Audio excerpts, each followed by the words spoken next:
मुख्यमंत्री नीतीश कुमार की तरह अब उनकी सरकार, उनकी सत्ता भी कहीं ना कहीं बीमार हो गई है। उनको इस्तीफा दे देना चाहिए। ये बयान आया है कांग्रेस प्रदेश अध्यक्ष राजेश राम का। आखिर वजह क्या है इस बयान की? क्यों इस्तीफा मांग रहे हैं? सवाल यहां से भी उठने शुरू होने चाहिए।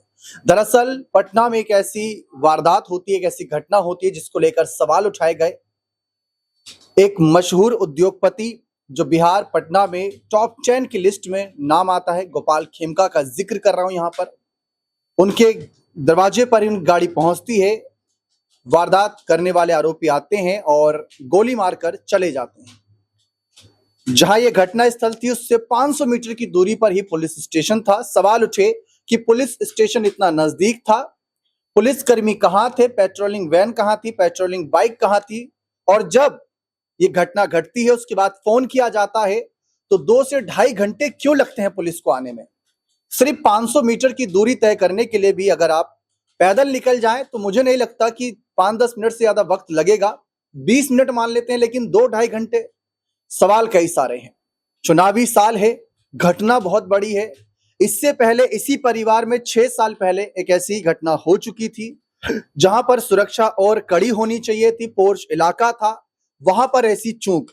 इससे पहले हमने तेजस्वी यादव के घर के बाहर गोली चलने की भी खबरें सुनी थी। कुछ ही दूरी पर गोलियां चली थी। क्या ये जंगलराज से भी बढ़कर महाजंगलराज है? आज ये सवाल सिर्फ विपक्ष नहीं, पूरा बिहार, पूरा देश पूछ रहा है। नीतीश सरकार कर क्या रही है? नीतीश के पुलिस अधिकारी क्या कर रही हैं? क्या एक्शन होगा? इस मामले पर ज्यादा जानकारी लेते हैं। अमन सर हमारे साथ मौजूद हैं।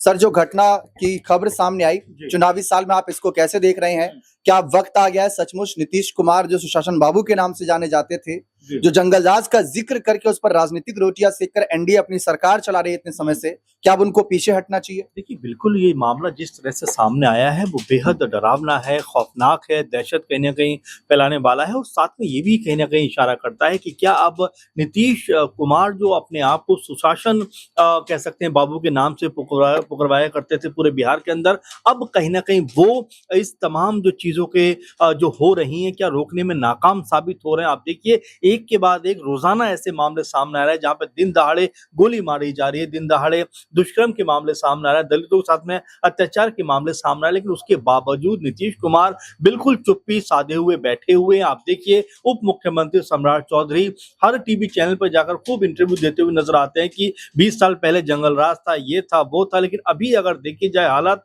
तो वो जंगलराज से कम नहीं है। जहां पर पटना जैसी जगह जो सबसे ज्यादा सुरक्षित जगहों में से एक मानी जाती है, राजधानी है बिहार की, और वहां पर अगर इस तरह की वारदात को अंजाम दिया जाता है, सबसे बड़ी बात कि देखिए पुलिस जिस तरह से पूरे मामले के ऊपर एक अलग तरह का रुख दिखा रही है। 500 मीटर की दूरी पर कह सकते हैं कि थाना है, लेकिन उसके बावजूद भी इतनी देर से एक्शन लिया जाना कई तरह के सवाल खड़े करता है कि क्या अपराधियों के हौसले इतने बुलंद हो गए हैं कि पोश इलाके में जाकर उनके घर के सामने उनको गोली मार देंगे, उनकी जान ले लेंगे। अपने आप में ये बहुत सारे सवाल खड़े करता है। चिराग पासवान जो लगातार ये बात कहते रहे कि भाई बिहार के अंदर हमें बेहतर विकास करना है, बेहतर तरीके का डेवलपमेंट करना है, लेकिन जो क्राइम अपराध दिनों दिन लगातार बढ़ता चला जा रहा है और उनकी हिस्सेदारी भी इसमें है, क्योंकि एनडीए का वो भी हिस्सा है इस पूरे मामले के ऊपर, वो भी खामोश नजर आते हैं। लेकिन यहाँ पर चाहे पप्पू यादव का जिक्र करें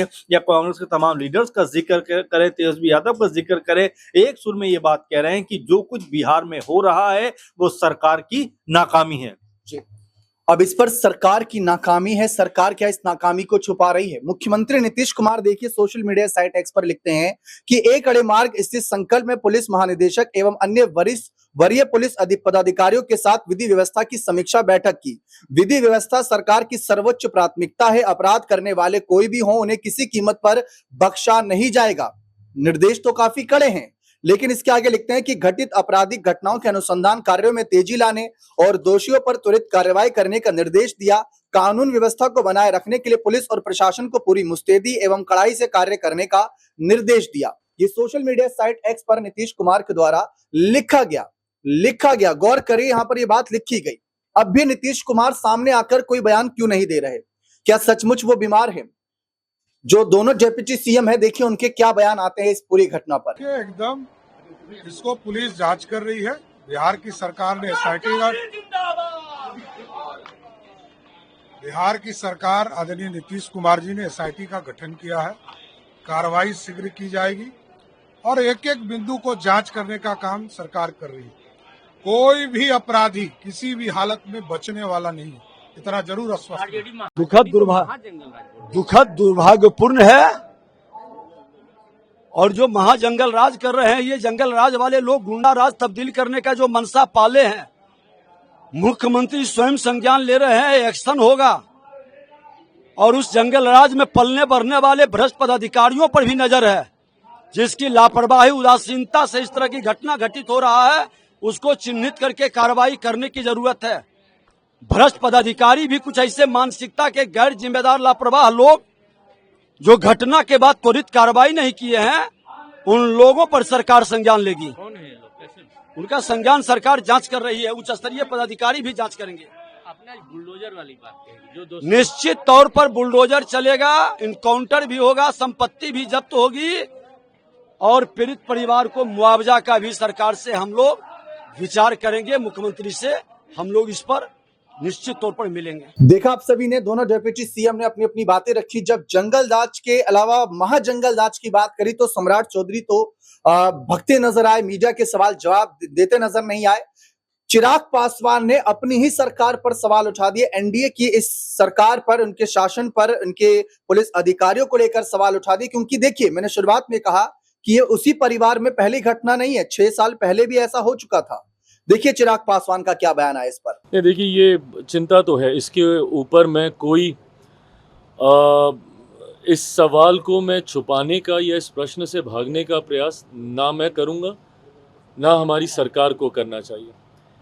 ये बहुत बड़ी चिंता का विषय है। अगर एक शहरी इलाके में इस तरीके से खुलेआम इतनी बड़ी घटना को अंजाम दे दिया जाता है, जहाँ पे व्यवस्था सब अगल बगल है, थाना बगल में है, बड़े बड़े अधिकारी आसपास रहते हैं, अगर इतने पॉश इलाके में अगर इस तरीके की घटना घट रही है तो ये बहुत अत्यंत गंभीर विषय है। मैं सरकार के भी मैं संपर्क में हूँ, स्थानीय प्रशासन के भी मैं संपर्क में हूँ। शाम तक तमाम जानकारी अपने संज्ञान में लेकर पुनः मैं इसके ऊपर अपनी बातों को रखूँगा। पर इस तरीके की घटना चिंता को बढ़ाने का कार्य करती है। परिवारजन का कहना है कि जब हम लोग सेफ नहीं है तो ये कौन सा सरकार है जो हमें सेफ। मैं बिल्कुल उनकी बात से सहमत हूँ। अगर परिवार को अगर इस बात का भय है कि अगर वो सेफ नहीं है तो कौन सेफ है, बिल्कुल सही बात है। और वो भी एक ऐसा परिवार जिस परिवार के साथ ये घटना पहले घट चुकी है, उसके बावजूद उसी परिवार के साथ तो क्या स्थानीय प्रशासन के द्वारा उस परिवार को सुरक्षा दी गई? भाई, अगर एक बार घटना घटी दोबारा घट सकती है। ऐसे में ये प्रशासन की जिम्मेदारी बनती थी। लापरवाही कहाँ हुई है, इन तमाम विषयों की जानकारी लेकर मैं पुनः अपनी बातों को आपके समक्ष रखूंगा। देखा आप सभी ने किस तरीके से चिराग पासवान ने बहुत ही कड़े शब्दों में इस चीज की निंदा करी, सरकार पर ही सवाल उठाए। और सवाल देखिए सरकार पर नहीं, सवाल उठाए हैं। सबसे इंपॉर्टेंट बात यह है, क्योंकि ऐसे वक्त में सवाल उठने चाहिए। मुख्यमंत्री नीतीश कुमार से उम्मीद की जा रही थी कि जो बिहार में ऐसे हालात बन रहे हैं, सामने आकर इन मामलों पर अपने बयान दर्ज कराकर शायद इस मामले को शांत करेंगे। लेकिन सोशल मीडिया साइट एक्स पर एक बार फिर से पोस्ट करके अपनी बात रख दी गई है। अब ऐसे में सवाल है कि मुख्यमंत्री नीतीश कुमार क्यों इस मामले पर खुलकर सामने नहीं आ रहे? क्या सचमुच बीमार तो नहीं? हाल ही में विपक्ष से पूछा गया था कि आप इस बीमारी का मुद्दा क्यों बना रहे हो, तो विपक्ष ने कहा कि जब ओडिशा में नवीन पटनायक के खिलाफ इसी बीजेपी ने मुद्दा बनाया था, तब आप में से किसी ने नहीं पूछा था कि ये मुद्दा क्यों बना रहे हैं। जब आज हम सवाल उठा रहे हैं और सवाल उठने लाजमी से भी हैं, तो उस पर आप लोग क्यों सवाल उठा रहे हैं? अब जिस तरीके की ये घटना है, आप में से बहुत लोगों को लग रहा होगा कि हम इस्तीफे की मांग कर रहे हैं, हमारी तरफ से ये मांगे, ऐसा कुछ नहीं है।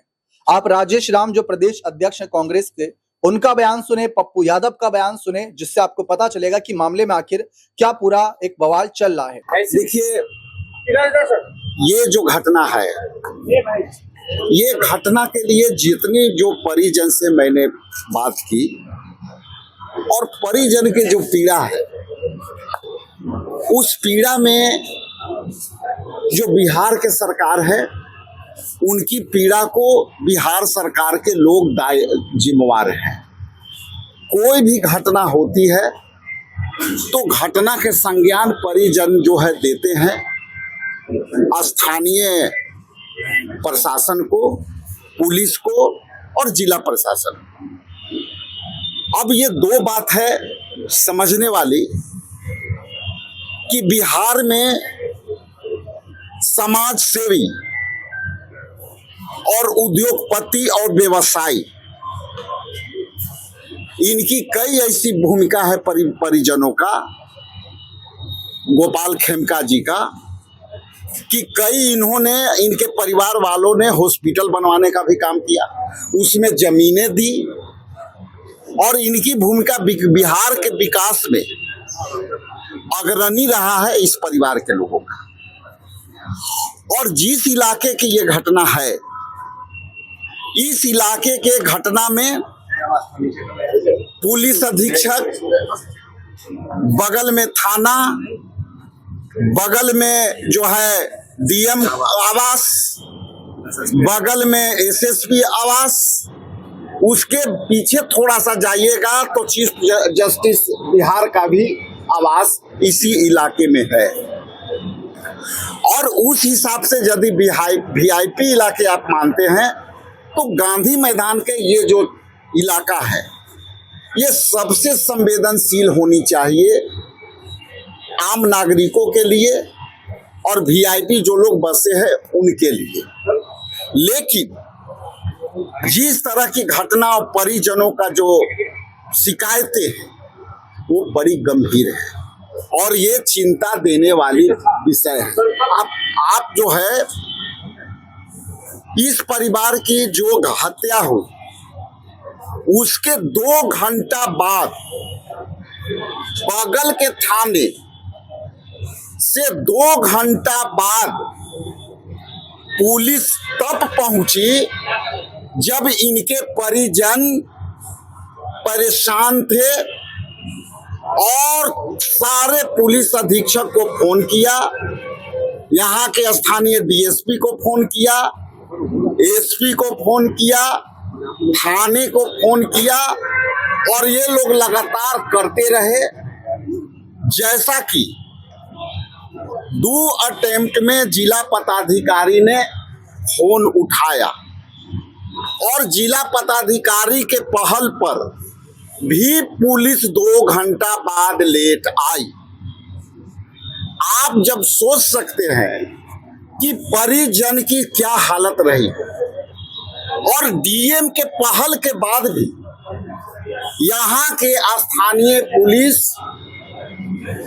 गैर जिम्मेदाराना हरकत, इसके बाद नो रिस्पॉन्सिबिलिटी के आधार पर इन्होंने 2 घंटा आया और उसमें भी 2 घंटा बाद आए तो तब तक परिजन हॉस्पिटल, स्थानीय कोई निजी हॉस्पिटल में ले गए और उनको बार बार कह रहे हैं कि ले चल के पोस्टमार्टम कराइए। अब ये बताइए कि जो परिवार पीड़ा में है, अभी भी यहाँ पुलिस दिखनी चाहिए थी। यहाँ पुलिस में को जो है यहाँ पूरे ताकत से देखनी चाहिए थी। आज परिवार दबा हुआ है, सहमा हुआ है, उसकी सुरक्षा देने में नीतीश कुमार की सरकार, एनडीए की सरकार फेलियर है।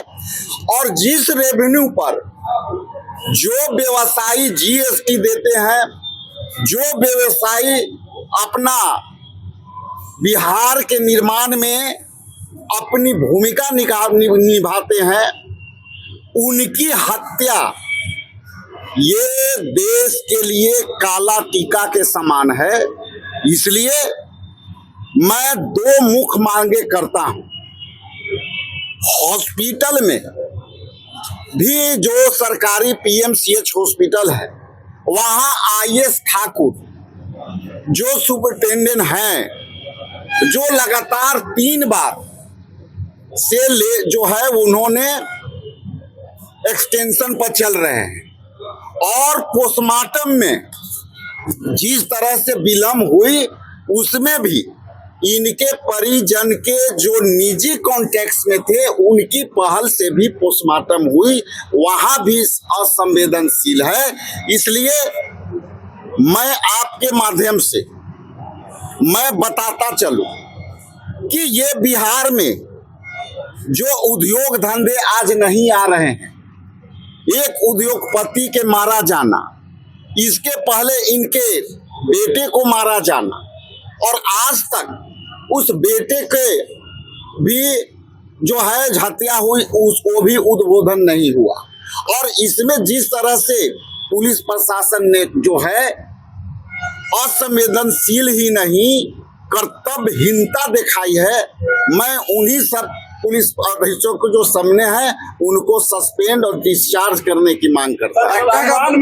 14 घंटे हो चुका है, लगातार अपराध 14 घंटे हो चुका है। प्रमुख विपक्ष होने के नाते अब आप क्या करेंगे? हमारी भूमिका सरकार को ईंट से ईंट बजाने की, और जिस तरह से बिहार सरकार सुरक्षा देने में लोगों को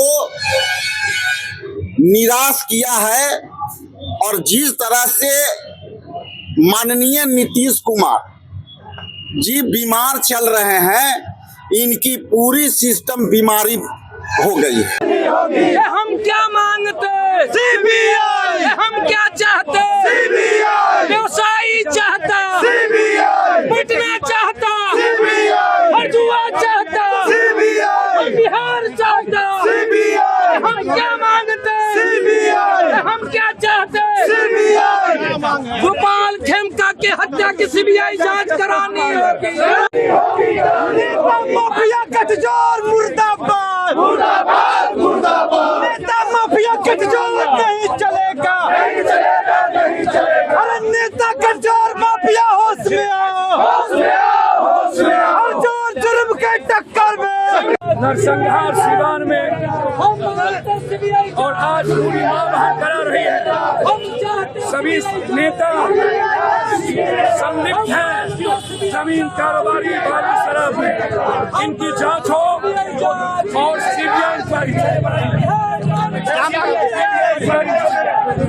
देखा आप सभी ने किस तरीके से विपक्ष बहुत ही ज्यादा नाराज नजर आ रहा है। विपक्ष कई सवाल उठा रहा है।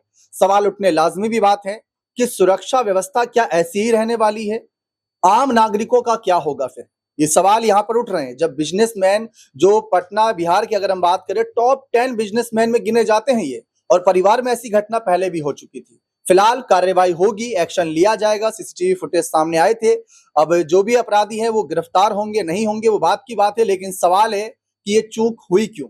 चुनावी साल में क्या इस चूक का बदला जनता अपना कहीं ना कहीं वोट के जरिए देगी? विपक्ष इस पर सवाल उठा रहा है। तेजस्वी भी कहीं ना कहीं अपनी बात रख रहे हैं। अब विपक्ष की इन बातों का झुकाव जनता की तरफ आता है या नहीं, ये देखना दिलचस्प रहेगा। बने रहे चैनल के साथ। बहुत बहुत शुक्रिया।